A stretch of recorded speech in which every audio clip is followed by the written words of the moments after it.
When election season rolls around, the world feels divided.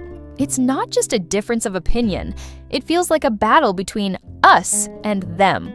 To understand why, we have to look back thousands of years. Back in our early history, humans survived because they belonged to a tribe. If you were part of the group, you had food and protection. If you were kicked out, you didn't survive. This brings us to our first psychological reality. First point, the tribalism instinct. In modern times, we've replaced physical tribes with political parties. Scientists call this social identity theory.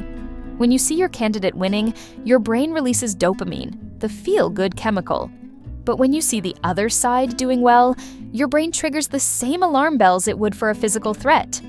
You aren't just voting for a leader, your brain thinks you are fighting for your spot in the tribe. You aren't being difficult. Your biology is literally trying to protect its group. Second point, the mental filter, confirmation bias. Have you ever noticed that no matter what happens, both sides think they're winning the argument?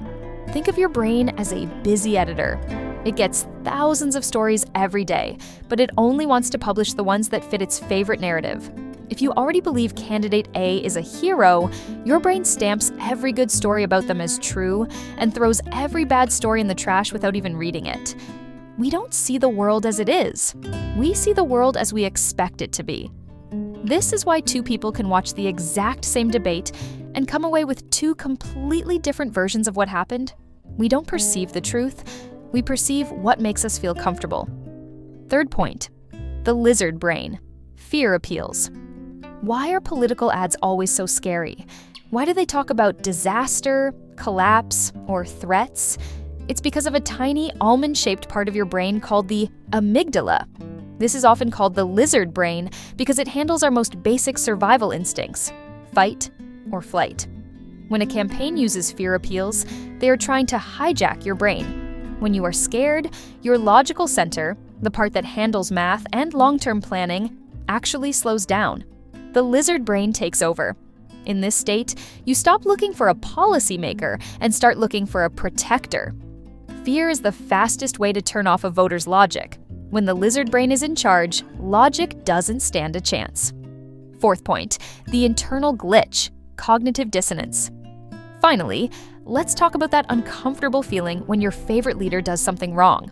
Psychologists call this cognitive dissonance. It's the mental glitch that happens when your beliefs don't match reality. For example, I believe my candidate is a good person versus my candidate just did something bad. To stop the mental pain of being wrong, we do something called justification. We tell ourselves, it wasn't that bad, or the other side did it too. We protect our self-image at all costs. We would rather change our logic than change our mind, because admitting we supported the wrong person feels like a threat to who we are.